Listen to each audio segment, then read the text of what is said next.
오늘 함께 보신 하나님의 말씀, 우리 다니엘서 4장 4절부터 18절까지 있는 말씀 봉독합니다. 구약성경 다니엘서 4장 4절부터 18절까지 있는 말씀 봉독합니다. 제가 가진 성경은 구약성경 1237페이지입니다.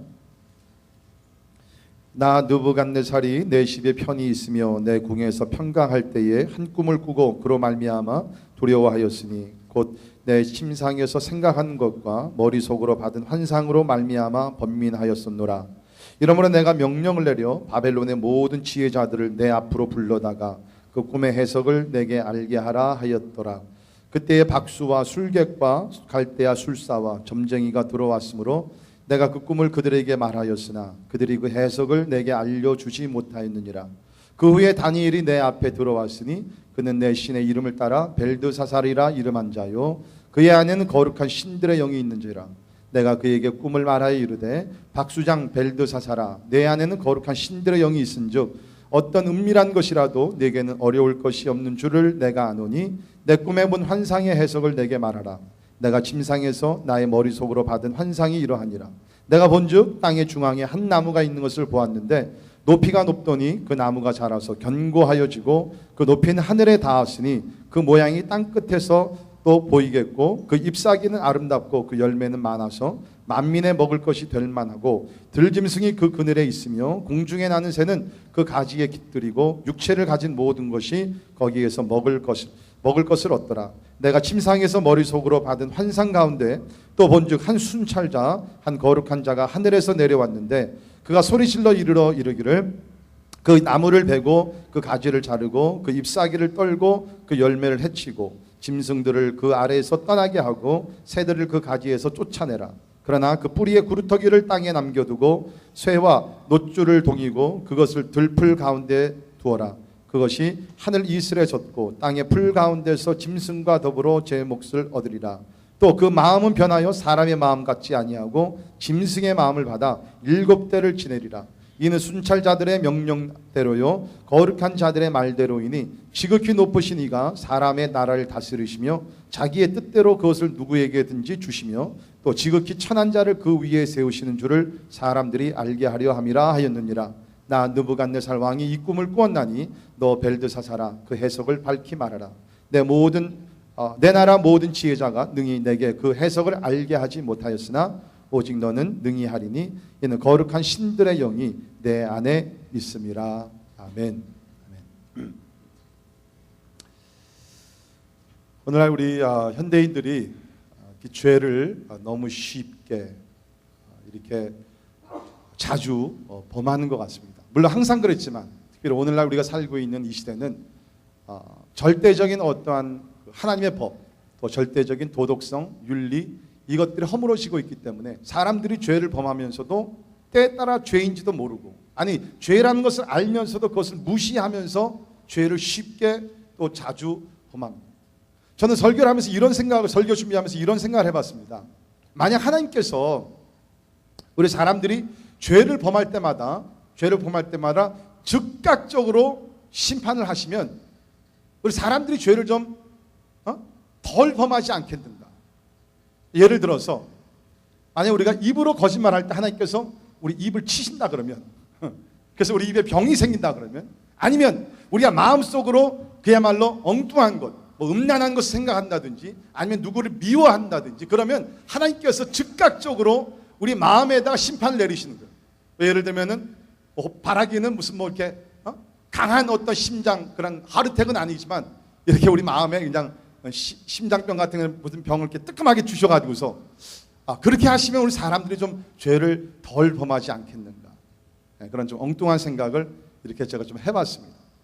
자, 오늘날 사람들이 이렇게 죄를 범하더라도 때에 따라 하나님께서 침묵하시고 하나님께서 즉각적으로 심판을 내리지 아니하시니까 이제 하나님도 그냥 이제 웬만한 건 넘어가시는구나. 그런 잘못된 생각을 가지고 있습니다. 그러나 여러분 성경은 분명히 말하기를 하나님은 죄를 미워하십니다. 자, 시편 5편 4절에서 6절에 있는 말씀 보시면 주는 죄악을 기뻐하는 신이 아니시니 악이 주와 함께 머물지 못하며 오만한 자들이 주의 목전에 서지 못하리이다. 주는 모든 행악자를 미워하시며 거짓말하는 자들 멸망시키리이다. 여호와께서는 피 흘리기를 즐기는 자와 속이는 자를 싫어하시나이다. 잘 보세요, 여러분. 하나님은 죄악을 기뻐하지 않습니다. 뿐만 아니라 악이 주와 함께 머물지 못한다는 거예요. 우리가 죄를 범하는 가운데 주님과 동행하는 삶을 살 수 없다는 것입니다. 오만한 자들, 교만한 자들 주의 목전에 서지 못하고, 그 다음 보세요. 주는 모든 악행자를 미워하신다 그랬어요. God hate all who do wrong. 거짓말하는 자들 멸망시킵니다. 여호와께서 피 흘리는 자를 즐기는 자와, 그 다음 보세요. 속이는 자를 싫어하신다 그랬어요. 혹시 여러분 지난주를 사시면서 누구를 속인 적 있습니까? 그 순간만큼 하나님께서 여러분 싫어하셨어요. 우리 영어에 그런 표현이 있습니다. God hates sin, but God loves sinners. 하나님은 죄인은 미워하시지만 하나님은 죄인은 사랑하십니다. 여러분 그 말은 조심히 우리가 이해를 해야 되는데, 그 뜻이 뭐냐면 하나님은 죄를 미워하세요. 분명하십니다. 그런데 여러분, 우리가 하나님 앞에 나와서 죄를 회개하고 돌이키면 하나님께서 죄인을 사랑하시는 건 분명해요. 그러나 우리가 하나님 앞에 회개하고 돌이키고 바른 삶을 살지 아니하고 계속적으로 악을 행하고 속이고 거짓된 말과 행동을 하게 되면, 우리가 회개하고 주님 앞에 돌아서기 전까지는 하나님께서는요, God hates sinners. 제 얘기가 아닙니다. 오늘 말씀이잖아요. 하나님께서 죄악을 행하는 자들을, 행악자들을 미워하신다 그랬어요. 속이는 자를 싫어하신다 그랬습니다. 그러니까 우리가 보통 이런 popular statement, 그렇죠? God hates sin, 그렇지만 God loves the sinner, 이런 얘기들은요, 우리가 분별력을 가지고 우리가 분명히 들어야 된다는 것입니다. 하나님은 죄인들을 사랑하세요. 그래서 우리 구원하시기 위해서 이 땅 오신 분명하십니다. 그러나 우리가 회개하지 아니고 지속적으로 우리가 죄악된 삶을 살아갈 때에 하나님은 거룩한 하나님이시기 때문에 죄악을 계속해서 번복해서 범하는 자들을 하나님 미워하십니다. 제가 아니에요. 하나님이십니다. 오늘 말씀은 설교가 상당히 좀 부담이 되는 말씀이죠. 죄에 대한 것이니까 죄의 심판과 죄의 회복에 대한 것입니다. 사실 저도 상당히 고민을 많이 했어요.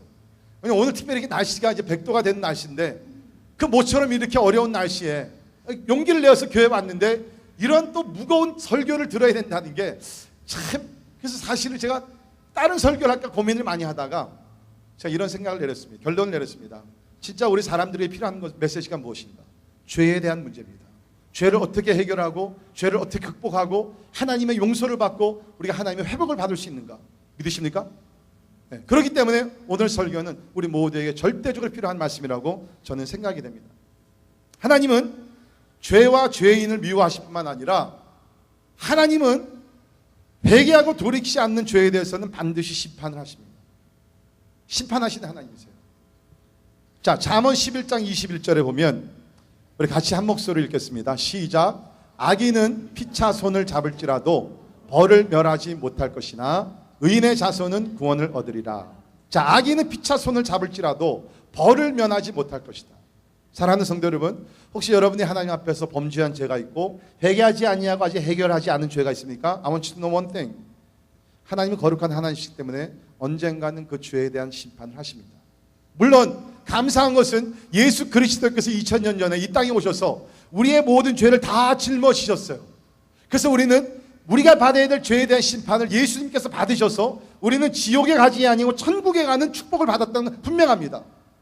그러나 그렇다고 해가지고서 물론 우리가 지옥에 가는 하나님의 은혜를 우리가 벗어나서 천국에 갈 수 있는 은혜와 축복을 받았지만, 그러나 우리가 그 후에라도 우리가 하나님 범죄한 모든 것들 우리가 회개하고 돌이키지 아니하면 이 땅에서든지 아니면 우리가 주님 앞에 갔을 때 거기에 대한 심판은 받게 될 수밖에 없어요. 왜냐하면 하나님은 거룩한 하나님이기 때문에 죄를 그냥 넘어갈 수가 없다는 거예요. 하나님의 성품이 그것을 허용할 수가 없다는 것입니다. 자, 그러나 우리가 많은 경우에 보면 하나님께서는 우리가 죄를 범한다 할지라도 즉각적으로 심판하시기보다는 기다리셨다가 참으셨다가 거기에 대해서 하나님이 심판하시죠. 왜 그렇습니까? 하나님께서 그 문제를, 그 죄를 몰라서가 아닙니다. 하나님께서 그 죄의 문제를 가지고 고민하시는 것도 아닙니다. 이것이 죄인가 아닌가 하나님께서 연구하시는 것도 아닙니다. 하나님은 죄를 범할 때 이것이 죄인 것을 분명히 아세요.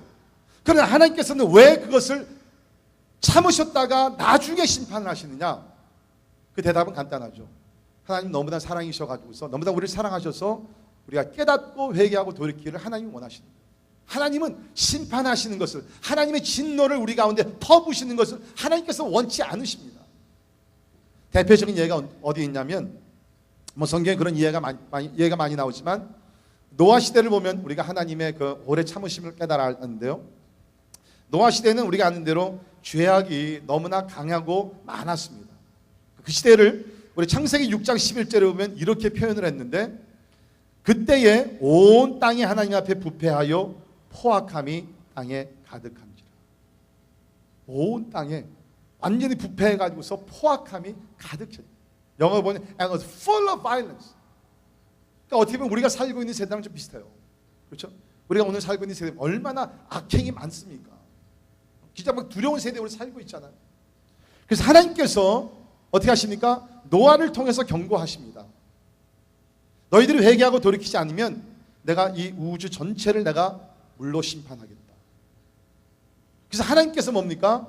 노아에게 나가서 방주를 지라는 거예요. 여러분, 노아가 나가서 방주를 짓는 것은 무엇이냐면 자기 가족을 구원시킬 뿐만 아니라 주변에 있는 이웃들에게 이것은 경고였습니다. It was a warning to all those people who live in this generation.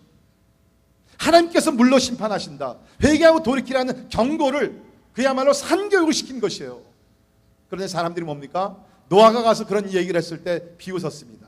하나님이 왜 우리를 심판? 하나님은 사랑이신데 비로 심판하실. 비가 뭐야? 그때가만 하더라도 아직까지도 비가 내리지 않고 홍수가 뭔지 몰랐거든요. 그러니까 하나님께서 홍수로 심판하신다 그랬을 때 사람들이 What flood? 우리 그런 것을 보지도 못했는데 웃기지 마 그러면서 하나님께서 무려 100년 넘게 참고 기다리면서 회개하고 돌이키를 원했지만 결국에는 노아의 8 식구들 외에는 회개하고 돌이키지 않았다. 한참 세월이 지난 다음에 우리가 베드로전서 3장 20절을 보면 이것을 회고하면서 이렇게 기록했습니다. 그들은 노아 시대 사람들이죠. 그들은 전에 노아의 날 방주를 준비할 동안 하나님이 오래 참고 기다리실 때에 복종하지 아니하던 자들이라. 오래 참고 기다리실 때. 사랑하는 성도 여러분, 혹시 여러분들 가운데 죄를 범하면서 뭐 환경적으로든지 여러 가지로서 내가 죄를 범한 you know this is sin. 여러분께 대부분이 어느 정도 신앙생활 하시고 말씀을 보신 분들은 죄인 줄 알아요. 그러나 여러분께서 만약에 이거 죄인데 그래도 하나님께서 아직까지 심판하시지 않는 거 보면, 징계하시지 않는 거 보면 maybe 하나님도 이것을 이해하시지 않겠습니까? 그래서 가끔 성도들이 와서 저한테 그런 상담을 합니다. 예를 들어서 어떤 사업을 시작하는 거예요. 사업을 시작하는데 분명히 이것은 하나님의 법과 어긋나는 사업입니다. 직장도 그래요. 그러면 제가 얘기합니다. Flat out. 제가 그분들을 사랑하기 때문에 안 됩니다. 이것은 하나님의 말씀과 어긋나는 행동입니다. 이런 일을 했다가 반드시 하나님의 어떤 징계가 임할지도 모릅니다. 왜? 저는 여러분의 목사로서 하나님의 징계보다 하나님의 축복 가운데 살기를 원하기 때문에 제가 말씀을 드려요. 그럼 어떤 분들은 그렇게 얘기합니다. 그러나 목사님, 누구 집도 그렇게 하는데 하나님 심판이 임하지 않던데요. 그러면서 계속해서 하나님께서 원하시지 않는 불순종의 삶을 살아갑니다. 여러분, 하나님이 모르시는 게 아니에요.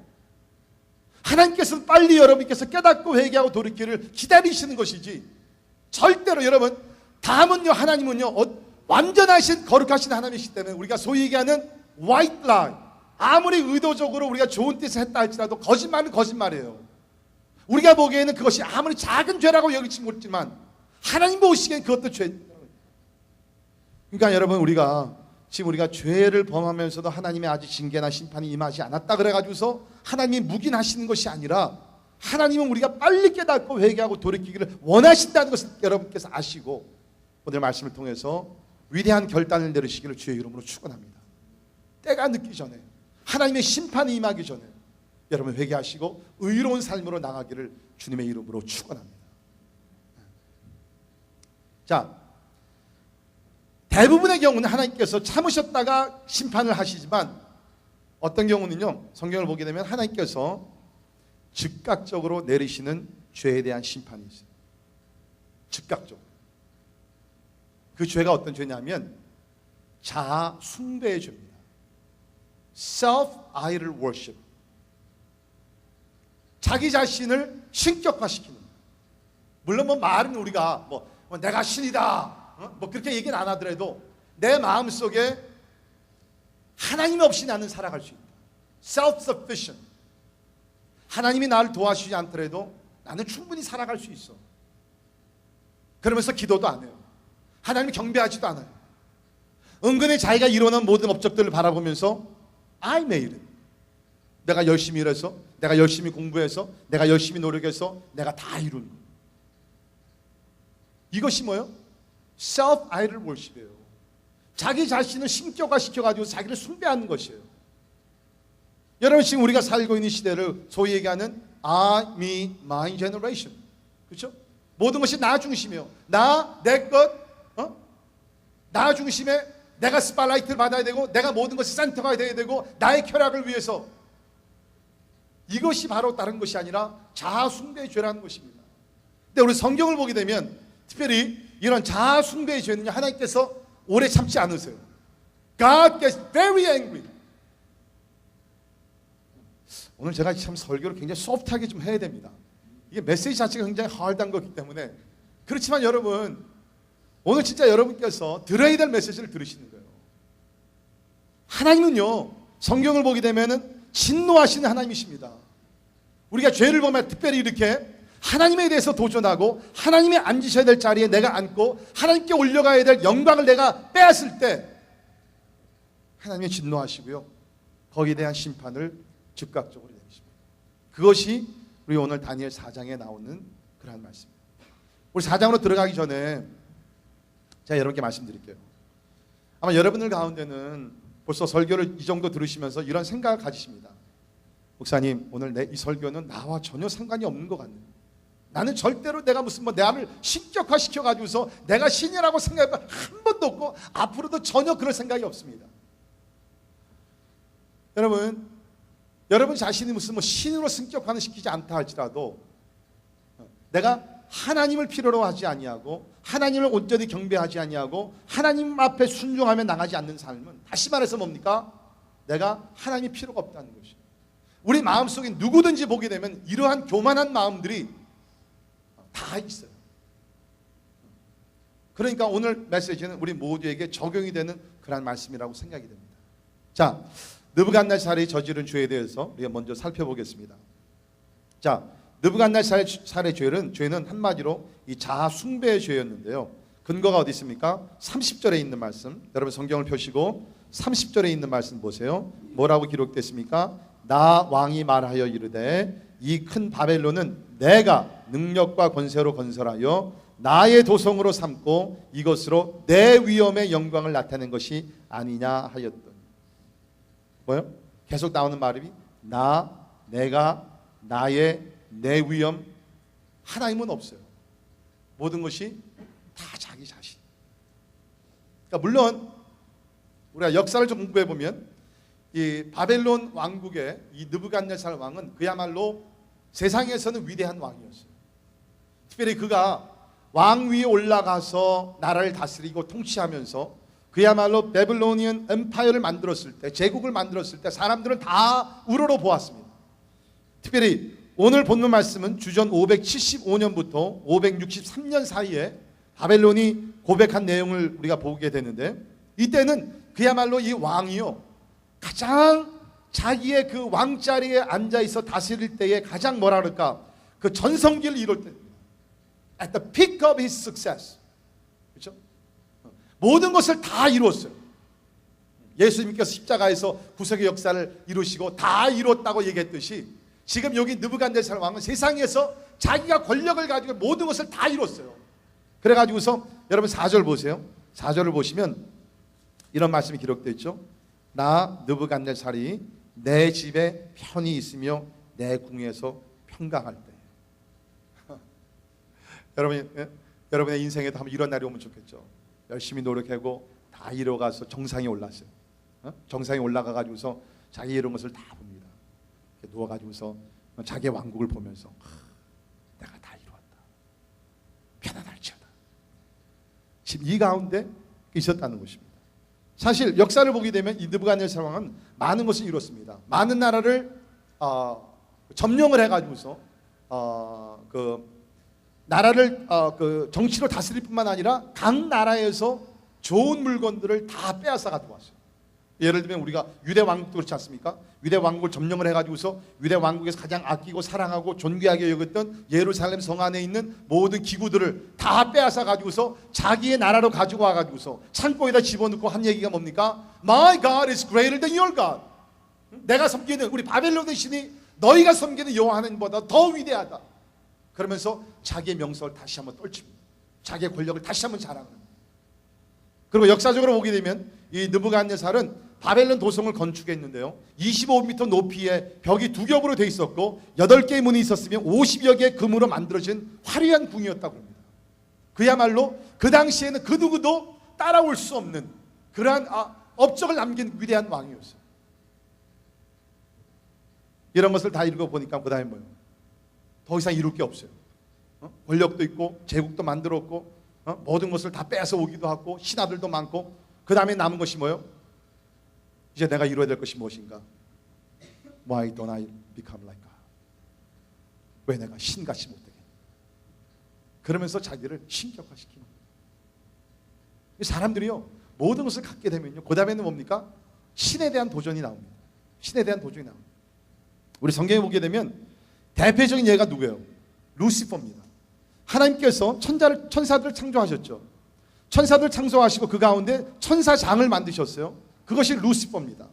너무나 아름답게 만드셨다고 성경에 기록이 되어 있어요. 그런데 이 루시퍼가 하루는 뭡니까? 하나님께 피조물로 만드심을 받았는데 자기를 보니까 너무나 아름다워, 괜찮아. 그러면서 은근히 뭐요? Why can I become like God? 왜 내가 하나님과 같이 될 수 없겠느냐? 그러면서 하나님께 도전을 합니다. 우리 이사야 14장 13절을 보면 하나님께서 이렇게 말씀하시는데, 내가 내 마음에 이르기를, 루시퍼에게 얘기한 겁니다. 천사장에게 이르기를, 내가 하늘에 올라 하나님의 뭇별 위에 내 자리를 높이리라. 내가 북극 지폐의 산 위에 앉으리라. 가장 높은 구름에 올라가 지극히 높은 이와 같아지리라 하는도다. 이것이 천사장의 고백이었어요. 소원이었어요. 내가 지극히 높은 이, the most high, 누구예요? 여호와 하나님이에요. 내가 여호와 하나님과 같아지리다. 얼마나 교만한 생각과 말입니까? 하나님께서 그의 마음을 읽으시고 그의 말하는 것을 들으셨어요. 하나님께서 즉각적으로 루시퍼를 심판하십니다. 그래서 천사장이 순식간에 뭐로 타락을 합니까? 뭐로 떨어집니까? 마귀로, 사단으로 떨어지게 됩니다. 네, 여러분, 그 다음이 중요한 것입니다. 천사장 루시퍼가 이젠 사냥이 돼가지고서 떨어지게 되면서 그 다음부터 인간들에게 이 마음을 심어줍니다. Be like God. 하나님과 같이 되라는 거예요. 여호와 하나님 필요 없다는 것입니다. 너도 하나님이 될 수 있다는 것이에요. 그래서 여러분 주변에 있는 사람들 보십시오. 어느 정도 성공을 하게 되면요, 은근히 자기가 하나님 척을 합니다. 하나님과 같이 과시하지 않습니까? 제가 그 어렸을 때 한국 자라면서 참 존경까지는 아니지만 이렇게 보기를 즐겨하던 사람이 있었습니다. 그 사람이 누구냐면 캐시어스 클레이. 기억나세요? 모하메드 알리. 모하메드 알리가 원래는 캐시어스 클레이입니다. 그 사람 진짜 박스로서는 얼마나 진짜 멋있습니까? 진짜 누구도 막을 수 없는 그 기술과 그런 펀치력과 모든 것이 가졌던 사람이에요. 올림픽에서 골드메달을 따고 그야말로 그 누구도 능가할 수 없는, 그야말로 복싱계에서는 그야말로 황제였습니다. 그런데 어떻게 됩니까? 그가 이제 정상에 올라가고 그야말로 그 명성을 떨치고 할 때에 이름을 바꾸고 그렇게 되면서 뭐라고 그래요? I am the greatest. 이 세상에 나는 최고자라고 얘기합니다. 그 사람이 뭐라 그랬냐면 I'm the greatest even before I became one. 나는 위대한 사람이 되기 전서부터 나는 위대한 사람이었다는 거예요. 자신감을 갖는 것도 문제가 아니에요. 그러면서 은근히 뭡니까? 나는 하나님도 필요 없고 세상에 아무도 필요 없다. I am the greatest Ali. 그러나 결국 그의 말년에 가서 어떻게 돼요? 파킨슨 디지스를 앓게 되면서 그야말로 이제는 옆에서 누가 부축해 주지 않으면 한 걸음도 걸을 수 없는 연약한 인간이 되어버렸습니다. 여러분, 주변을 보게 되면 그렇게 엉뚱하게 하나님의 어떤 주권과 하나님의 위대하심에 도전하는 사람들이 있지만 하나님께서 그때마다 하나님께서는 다스리시고 하나님께서 통치하시고 심판하시면서 여호와 하나님만이 지극히 높으신 하나님을 증거하신다는 것입니다. 그래서 오늘 우리는 말씀 보면 특별히 우리가 그 왕의 꿈, 우리가 이미 본문 말씀에서 봤죠. 이 꿈을 보게 되면 한 들판이 있게 되는데 거기에 중간에 한 나무가 있습니다. 이것이 점점 자라게 되어서 그야말로 아주 거대한 나무를 이뤄요. 그래서 지구의 끝에서도 그 나무가 볼 수 있는. 그래서 새들도 와서 거기에서 쉼터를 얻게 되고 그야말로 그 가지가 좀 무성하게 되고 그렇게 됩니다. 그러나 뭡니까? 하늘에서 한 순찰자가 나오게 돼요. 메신저가 나와가서 이제는 뭡니까? 이제 그 나무를 베고 가지를 자르고 잎사귀를 떨고 그 열매를 해치고 그 아래에 있던 짐승들을 다 이제 떠나가게 하고 뭡니까? 그 나무를 잘라버려요. 여기에 나오는 그 꿈의 그 해석이 뭡니까? 거기에 있는 우리가 22절로 내려가면 그 해석을 하게 되죠. 이 다니엘이 처음에는 굉장히 두려워요. 왜냐하면 여기 나오는 지금 꿈의 그 나무는 누굽니까? 이 느부갓네살 왕이거든요. 결국에 하나님께서 왕을 치시겠다는 겁니다. 왕의 나라가 넘어진다는 것이에요. 그러니까 부하가 왕에게 가서 이 말을 솔직하게 그대로 전달한다는 것이 두려운 생각이었어요.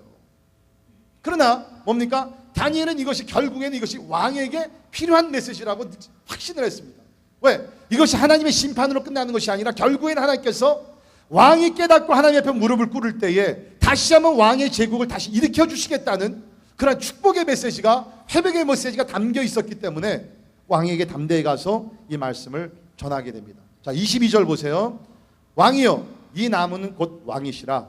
이는 왕이 자라서 견고하여지고 창대하사 하늘에 닿으시며 권세는 땅끝까지 미치심이니이다. 왕이 보신즉 한 순찰자, 한 거룩한 자가 하늘에서 내려와서 이르기를 그 나무를 베어 없애라. 그러나 그 뿌리에 구루터기는 땅에 남겨두고, 그것이 중요합니다. 그 뿌리에 구루터기는 땅에 남겨두라는 거예요. Leave the stump. 그렇죠? 완전히 멸하는 것이 아니라 구루터기는 땅에 남겨두고 쇠와 놋줄로 동이고 그것을 들풀 가운데 두라. 그것이 하늘이 이스라엘 졌고 또 들짐승들과 더불어 제 몫을 얻으며 7대를 지내리라. 7대, 7 seasons, 7대를 지내리라 하였나이다. 왕이여, 그 해석은 이러하니이다. 곧 지극히 높으신 이가 명령하신 것이 내 주 왕에게 미칠 것이라. 왕이 사람에게서 쫓겨나서 들짐승과 함께 살며 소처럼 풀을 먹으며 하늘 이슬에 젖을 것이요 이와 같이 7대를 지낼 것이라. 그때 지극히 높으신 이가 사람의 나라를 다스리며 자기의 뜻대로 그것을 누구에게든지 주시는 줄을 아시리이다. 또 그들이 그 나무 뿌리에 구루터기를 남겨두라 하였은즉 하나님이 다스리시는 줄을 왕이 깨달은 후에야 왕의 나라가 견고하리이다. 처음에는 두려워했지만 다니엘이 가서 얘기를 쭉 해줍니다. 그 왕의 해석, 그 꿈의 해석이 무엇이고 다 얘기를 해줬어요. 그러니까 결국에는 뭡니까? 이 말을 전달한 것은 아직도 늦지 않았으니까 회개하고 돌이키면 하나님의 심판이 아니라 하나님의 은혜를 받게 된다는 것이에요. 그래서 27절에 보면 그런즉 왕이요 내가 아래 있는 것을 받으시고 공의를 행함으로 죄를 사하시고 가난한 자를 긍휼히 여김으로 죄악을 사하소서. 그리하시면 왕의 평안함이 혹시 장구하리이다 하니라. 그러니까 뭡니까? 하나님께서 It was the last warning to King Nebuchadnezzar. 마지막 경고였어요. 하나님이 이미 어떻게 보면 심판의 손을 드셨습니다. 그러나 심판의 손을 드셨지만 하나님께서 for the last time, 그래도 하나님께서 심판보다는 은혜를 주시기를 원하시니까 다니엘을 통해서 지금이라도 늦지 않았으니까 모든 악행을 멈추고 자비와 긍휼을 베풀고 하나님 앞에 돌아와서 하나님의 주권을 인정하면 혹시 하나님께서 형통케 하시는 축복을 주시지 않겠습니까? 그런데 여러분 대부분의 사람들이 뭡니까? 이렇게 자기가 성공하게 되면 정상에 올라가게 되면 누구의 말을 듣지 않죠. 그렇죠? 누구의 말을 안 듣습니다. 그래서 이 말을 듣지 않고 순종하지 않자 28절에 이 모든 일이 다 느부갓네살 왕에게 임하였느니라. 그래서 말씀 그대로 느부갓네살 왕에게 이러한 하나님의 심판이 임하게 됩니다. 여러분 다시 말씀드립니다. 하나님은 우리를 심판하시기 전에 개인이건 가정이건 교회건 국가건 먼저 하나님께서 경고를 주십니다. 여러분 이스라엘 백성들이 죄를 범해서 바벨론으로 포로를 끌려가기 전에 하나님께서는 수차례 오랫동안이나 주님께서 경고의 말씀을 여러 사람을 통해 주셨어요. 예를 들면 이사야 선지자를 통해서, 아니 예레미야 선지자를 통해서 이러한 말씀을 주셨습니다. 예레미야 15장 19절에 보면 여호와께서 이와 같이 말씀하시되 내가 만일 돌아오면 내가 너를 다시 이끌어 내 앞에 세울 것이며 내가 만일 헛된 것을 버리고 귀한 것을 말한다면 너는 나의 입이 될 것이라. 그들은 내게로 돌아오려니와 너는 그들에게로 돌아가지 말지니라. 하나님께서 예언의 말씀을 주셨어요. 지금이라도 늦지 않다. 내가 만일 돌아오면 If you repent, I will restore you. 내가 너의 삶을 아름답게 회복시켜 주겠다는 거예요. 사랑하는 성도 여러분, 이 말씀은 지금 몇천 년 전에 이스라엘에만 주신 것이 아닙니다. 이 자리에 앉은 여러분과 저에게 주시는 말씀이 될 수도 있다는 거예요. 지금 우리가 죄악된 삶을 우리가 살고 있을지 몰라요. 하나님보다, 여러분 우상은 다른 것이 아닙니다. 하나님보다 내가 사랑하는 것이 더 있으면 그것이 물질이 되건 자녀가 되건 뭐 남편이 되건 아내가 되건 자기 자신이 되건 하나님보다 더 사랑하는 것이 있으면 그것이 우상이에요. 하나님 우상 숭배하는 자들을 가장 싫어하십니다. 그래서 하나님께서는 그걸 멸하셔야 되지만 사랑하셔서 오늘 어때요? 마지막으로 하나님께서 여러분에게 마지막 기회를 주실지 몰라요. 제가 이거 뭐 여러분을 겁주기 위해서 절대로 그런 것이 아닙니다. 진짜 어쩌면 오늘 이후에 하나님께서 오늘 여러분이 회개하지 아니하시면 그 다음에는 남은 것이 하나님의 징계와 심판일 줄을 모르겠습니다. 그러니까 오늘 말씀 저는 모르지만 하나님께서 여러분에게 들려주신 말씀을 잘 들으셔야 된다는 거예요. 하나님은 예레미야 선지자뿐만 아니라 예스겔 선지자를 보내셔서 같은 메시지를 주셨습니다. 예스겔 18장 30절을 보면 주 여호와의 말씀이니라 이스라엘 족속아 내가 너희 각 사람이 행한 대로 심판할지니라 너희는 돌이켜 회개하고 모든 죄에서 떠날지어다. 그리한즉 그것이 너희에게 죄악의 걸림돌이 되지 아니하리라. 하나님께서 이스라엘 심판하시기 전에 여러 선지자들 통해서 하나님께서 회개하고 돌이켜라 하나님께서 말씀하셨어요. 근데 여러분 이스라엘 백성도 그렇고 우리도 마찬가지입니다. 이러한 우리가 경고의 말을 들 때는 우리가 어떤 태도를 보입니까? What's wrong with me? 내가 뭐 잘못한 게 뭐가 있어? 뭐 이 정도 죄를 범하지 않는 사람 누가 있어? 그러면서 자꾸 이것을 정당화시키려고 그래요. 핑계를 대가게 되면서 괜찮아 이제까지 살아왔는데 뭐 하나님께서 앞으로 어떻게 하실 거야? 그러나 사랑하는 성도 여러분, 하나님은 살아계시고 이미 말씀드렸지만 하나님은 죄를 미워하시고 언젠가는 죄에 대한 심판을 하실 수밖에 없다는. 자, 그래서 어떻게 됩니까? 여기 느부갓네살 왕이 이렇게 하나님 앞에서 교만한 마음을 계속 가지고 있자 하나님께서 심판하시는데 보십시오. 어떤 심판이 임합니까? 31절에 보면 이 말이 아직도 나 왕의 입에 있을 때, 다시 말해서 교만한 말로 가득 차고 있을 때 하늘에서 소리가 내게 이르러 느부갓네살 왕아 내게 말하노니 나라의 왕위가 내게서 떠났느니라. 왕에게 중요한 것이 뭐예요? 왕위예요. Royal authority and power. 근데 하나님께서 왕위를 거둬가십니다. 여러분 성경에 보게 되면 모든 권위는 하늘로부터 주신다고 얘기했어요. 여러분 그 권위는 지금 여러분께서 직장과 사업대에서 누리고 있는 어떤 권위도 될 수 있어요. 교회 안에서 주어진 권위도 될 수가 있습니다. 우리가 하나님 앞에서 교만하면 하나님께서 참고 기다리시다가 우리가 하나님 앞에 겸손한 삶으로 살지 않게 되면 하나님께서 그 권위 뺏어가실 수 있다. 여러분 아까 우리도 봤지만 느부갓네살 왕이 그야말로 모든 것을 다 이루고 앉아가지고 평안하다 자기 자신을 그렇게 신격화시키면서 있을 때 Who ever guessed that? 누가 진짜 그 왕의 위를 하룻밤 사이에 뺏길 것을 누가 알았어요? 그러나 it happened. 일어난 것이에요. 여러분 성경에 보면 이런 말씀이 있죠. 시편 127편 1절에 여호와께서 집을 세우지 아니하시면 세우는 자의 수고가 헛되며 여호와께서 성을 지키지 아니하시면 파수꾼의 깨어 있음이 헛되도다. 여러분 생각에는 지금 내가 이루는 그 왕국이 여러분의 사업이나 여러분의 커리어나 여러분의 가게나 모든 것이 그냥 아무 문제 없이 영원토록 그렇게 갈 것 같아요? 지금 우리가 다니엘서에서 깨닫는 것 중에 하나가 뭐예요? 이 세상의 나라, 이 세상의 왕국은 절대적으로 영원한 것은 없다는 것을 우리가 지금 배우고 있지는 않습니까?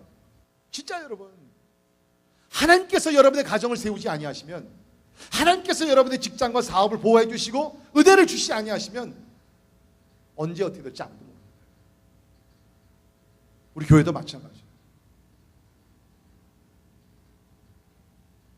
하나님께서 왕위를 거둬가세요. 그리고 나서 더 무서운 심판이 임하게 되는데 여기 보니까 16절에 보니까 그 마음은 변하여 사람의 마음 같지 아니하고 짐승의 마음을 받아 7대를 지내리라. 짐승의 마음을 갖게 돼요. 왜 그렇습니까? 말 그대로 짐승같이 살고 있거든요. 창조주 하나님을 부인하고서 짐승같이 살고 있으니까 그래? 아예 너는 짐승이 되어라.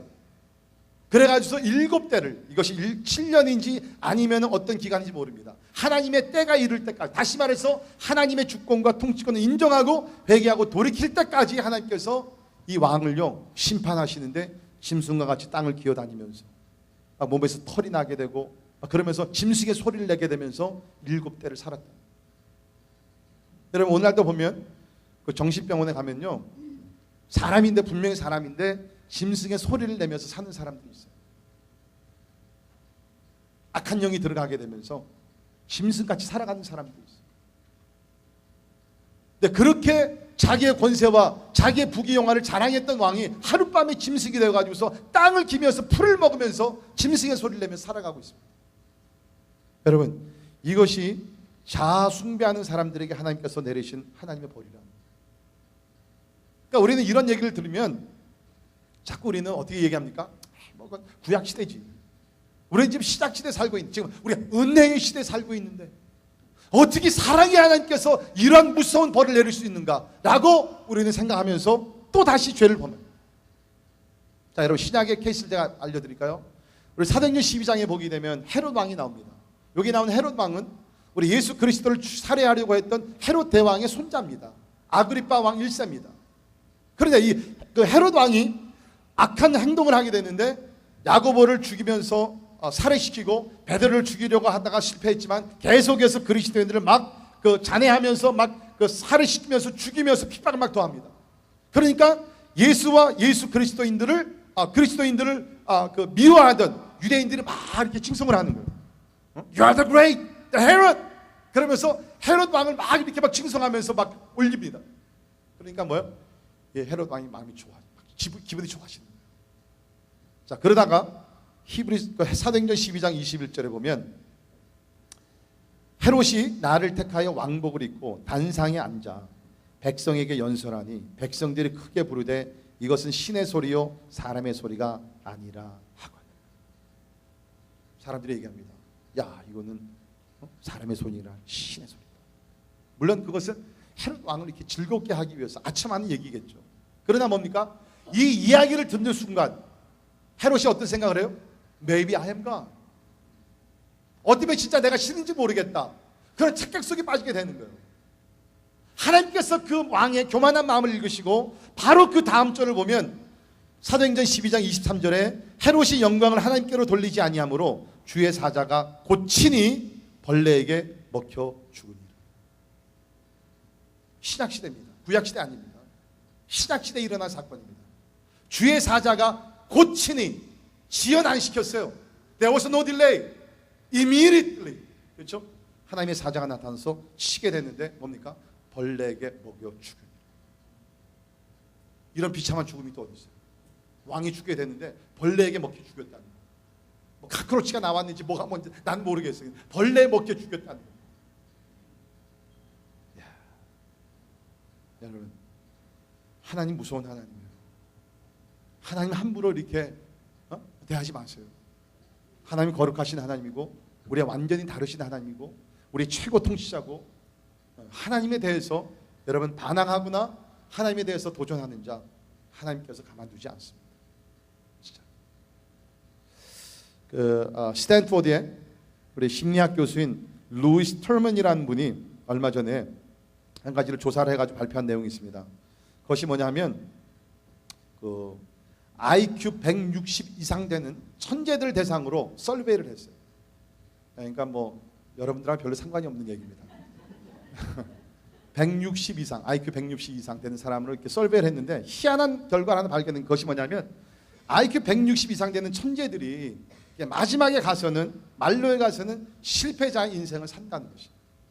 실패자의 인생을 산다. 왜 그런가? 이렇게 그 원인을 파악했는데요. 첫째, 천재들에게는 내가 최고라는 교만한 마음이 있다. 둘째, 그 교만으로 인하여 다른 사람의 말을 듣지 않는다. 그렇죠? 근데 뭐 그건 첫째뿐만 아니라 그냥 IQ 2자리도 그런 사람도 있죠. 자, 셋째, 고집불통이 되어 무모하게 행동하다 결국 실패한다는 것입니다. 제가 여기 한 가지 더 한다면, 다는 아니지만 천재들 가운데 하나님 앞에 순종하고 하나님 앞에 겸손한 사람 별로 내가 만나지 못했어요. 천재, 수재들 보면 하나님 필요 없어. 내가 지혜가 있는데, 내가 실력이 있는데, 내가 능력이 있는데 왜 하나님 내가 필요? 그런 자들 하나님께서 가만두지 않으시다. 천재가 아닌 것을 감사하시길 바랍니다. 자, 그러나 여기 뭡니까? 하나님께서는 이 느부갓네살을 진짜 사랑하셨어요. 저는 설교를 준비하면서 요한복음 3장 16절에 하나님이 세상을 이처럼 사랑하사, 거기에 하나님이 느부갓네살을 이처럼 사랑하사, 그 확신이 확 왔어요. 물론 이 다니엘서 4장에 대해서 우리 신학자들 간의 견해가 좀 다릅니다. 어떤 사람들은 이 느부갓네살 왕이 이렇게 하나님의 징계를 받은 후에 회심을 했다고 설명을 하고요. 어떤 사람들 아니다, 우리 2장에서도 본 것과 마찬가지로 순간적이었지만 느부갓네살 왕은 회심한 사람이 아니다라고 이야기를 하지만, 저는 전체적으로 봤을 때, 이 특별히 4장의 전체를 봤을 때는 느부갓네살 왕이 한때는 교만으로 가득 찼지만 하나님의 심판과 징계를 받으면서 이 사람은 회개하고 돌이켜서 바로 회심한 사람이 되었다. 어떻게 제가 확신하냐고요? 자, 보세요. 4장 1절부터 3절에 보면 4장 전체를 소개하는 내용이 나오는데, 이거는 뭡니까? 4장 1절부터 3절은 그가 하나님의 심판을 받고 나서 깨닫고 회개하고 돌이킨 다음에 그가 선포한 내용입니다. 4장 1절, 느부갓네살 왕은 천하에 거주하는 모든 백성들과 나라들과 각 언어를 말하는 자들에게 조서를 내리노라. 원하노니 너희에게 큰 평강이 있을지어다. 지극히 높으신 하나님이 내게 행하신 이적과 놀라운 일을 내가 알게 하기를 즐겨하노라. 참으로 크도다 그의 이적이요, 참으로 능하도다 그의 놀라운 일이요, 그의 나라는 영원한 나라요, 그의 통치는 대대에 이르리로다. 여기서 지극히 높으신 하나님을 올립니다. God the Most High. 뭡니까? 과거에는 내가 높으신 자인 줄 알았는데 아니다, 나 위에 높으신 하나님이 계십니다. 나의 나라가 대단한 줄 알았는데 아닙니다. 하나님의 나라가 대단합니다. 나의 나라는 잠시 있다가 사라지게 되지만 하나님의 나라는 영원하고 하나님이야말로 지존하시는 하나님이요, 하나님만이 그야말로 우리 가운데 놀라운 일을 행하시는 여호와 하나님이십니다. 그러면서 하나님의 이름을 찬양하며 경배합니다. 자, 34절로 내려와 보세요.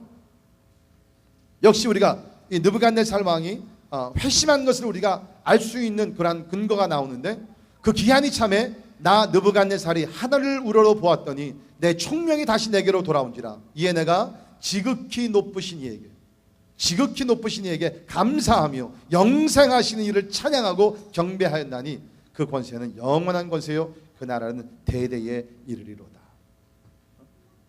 이제는 회심 안 돼요. 2장에서는 회심 안 하고 그냥 감동만 받았었는데, 이제는 자기가 직접 하나님의 어떠한 심판을 받고 나서 보니까, 하나님의 징계를 내가 치르고 나서 보니까, 진짜 나를 짐승으로도 변화시킬 수 있는 그러한 하나님의 어떠한 그 권세를 내가 경험하고 보니까 이제는 하나님의 주권 앞에 무릎을 꿇게 돼요. 사랑하는 성도 여러분, 그렇기 때문에 사실은 물론 우리가 최고의 방법은 뭡니까? 늘 내가 하나님 앞에서 겸손해져서 이런 징계와 심판을 받지 않는 것이 최고의 삶이에요. 그러나 때에 따라서 우리가 무지하고 우리가 자만하고 우리가 거만하고 교만해가지고서 혹시 만약에 우리가 이 세상을 살아가면서 심판을 받는다 할지라도, 징계를 받는다 할지라도 우리는 낙심하면 안 된다. 왜? 하나님은 사랑하는 자들을 징계하시고 그 징계를 통해서 하나님 결국에는 회복을 주시기 원하시기 때문에, 그것이 우리 히브리서에 나오는 말씀입니다. 히브리서 12장 5절 6절에 있는 말씀 보면 같이 읽겠습니다. 시작. 내 아들아, 주의 징계하심을 경히 여기지 말며 그에게 꾸지람을 받을 때 낙심하지 말라.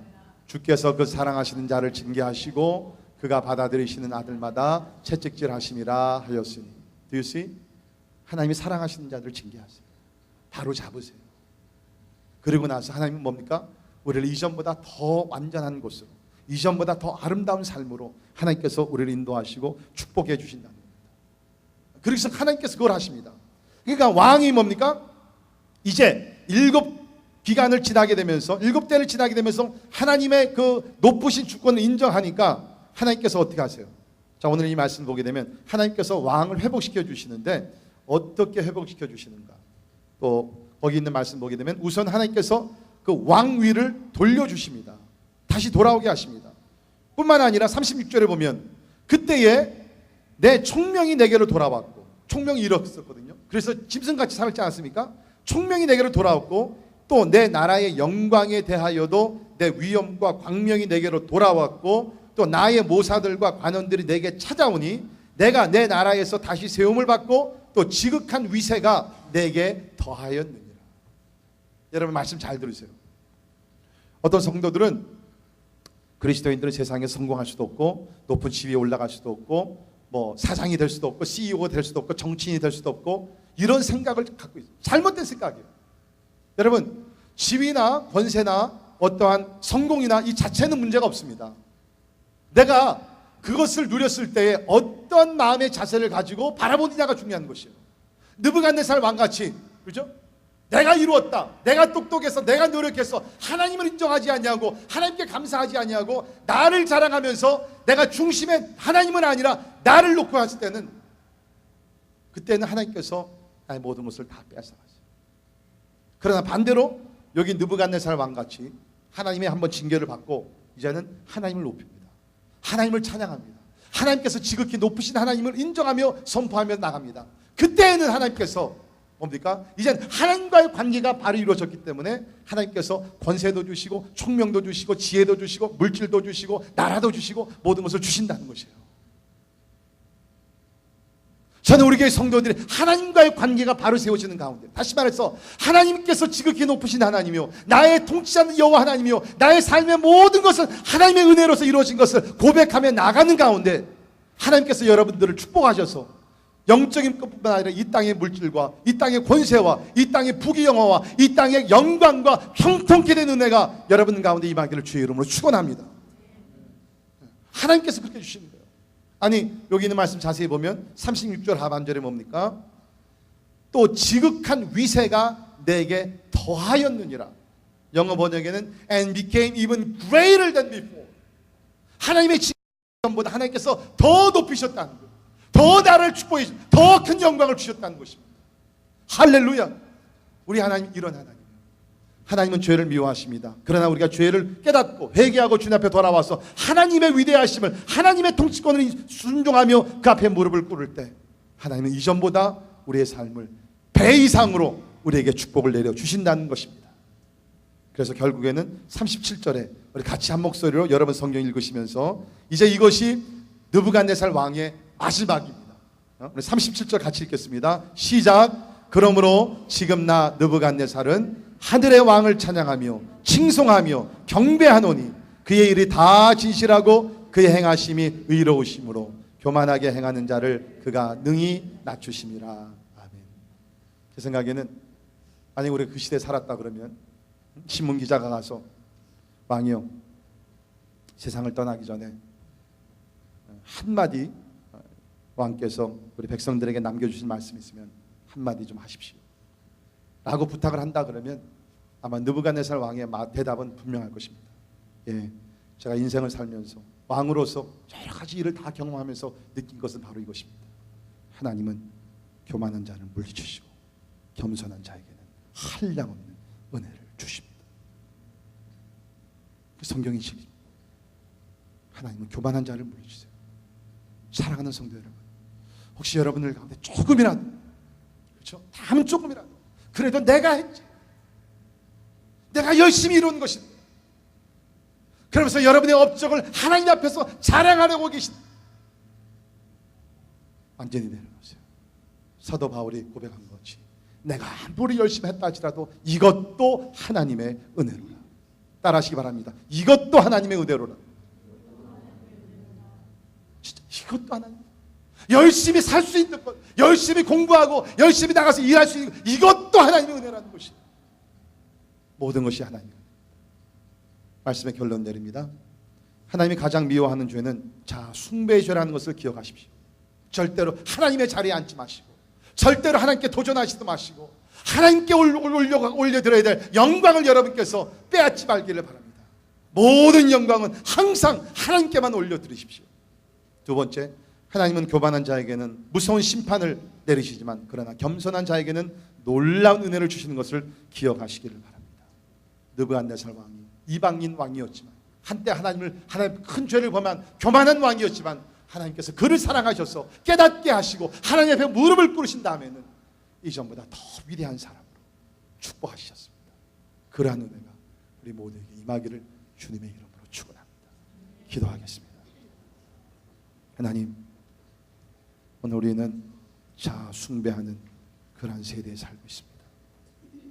하나님도 필요 없고 하나님의 도움도 필요 없고 하나님의 진리도 필요 없고 나의 실력과 나의 노력으로 모든 것을 이루려 하는, 또 이룬 다음에는 모든 영광을 자신에게 돌리는 그러한 죄를 범하는 세대에 살고 있습니다.